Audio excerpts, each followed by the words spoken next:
Monsieur Tavares, avec la moitié de votre salaire, on pourrait payer l'ensemble des ouvriers de MA France pendant 1 an. Nous sommes ici pour dire que l'hypocrisie doit cesser. Nous sommes ici pour lever le voile sur le scandale de l'industrie automobile. 115 000 suppressions de postes sur les 5 dernières années, 80 000 annoncées par le patronat pour les 5 prochaines années. Après cette saignée, il restera quoi de notre industrie? Rien. La réponse, c'est rien. Et c'est à l'image de toute l'industrie française qui subit une casse industrielle sans précédent.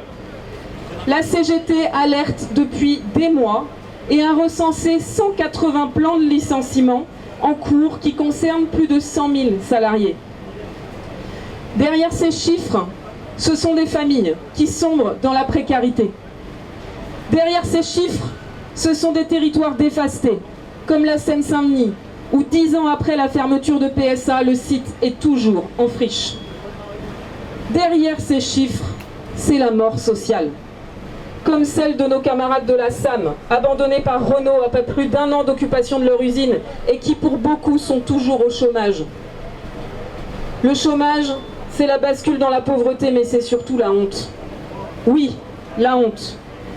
Car ce sont les mêmes qui nous licencient et qui font le tour des plateaux télé pour dénoncer le soi-disant assistanat. 90 milliards de fraude fiscale, et ça serait nous les salariés qui coûteraient cher à la société. Alors on va tordre le cou à ces patrons, on va leur tordre le cou, et ces patrons qui nous disent que notre travail est un coût, c'est faux. On ne fait que créer de la richesse. On ne coûte rien, le travail y rapporte. Si le travail était un coût, il n'y aurait pas d'entreprise sur le territoire.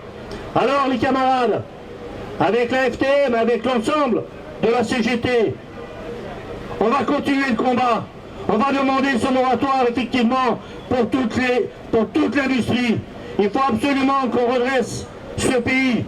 Et les seuls qui sont en capacité de redresser le pays, les camarades, c'est ceux qui sont devant là. C'est nous, c'est tous ensemble qui vont redresser le pays. C'est pas ceux qui sont derrière là-bas. La FTM-CGT porte et va tout mettre en œuvre pour faire connaître le projet de loi des camarades de GMS, qui pourra empêcher ou au moins freiner les possibilités aux donneurs d'ordre d'avoir vie ou de mort sur les sous-traitants et les équipementiers. D'ailleurs, pourquoi ne pas, dans le prolongement de notre journée d'action et de mobilisation d'aujourd'hui, organiser un nouveau temps fort devant l'Assemblée nationale pour interpeller les groupes parlementaires, à l'exception du Rassemblement national. On a aussi besoin de vous pour porter le projet de loi de nos camarades de GMS, parce que la question des donneurs d'ordre sous-traitants, c'est une question plus qu'importante aujourd'hui. Donc nous allons la porter, nous allons la gagner.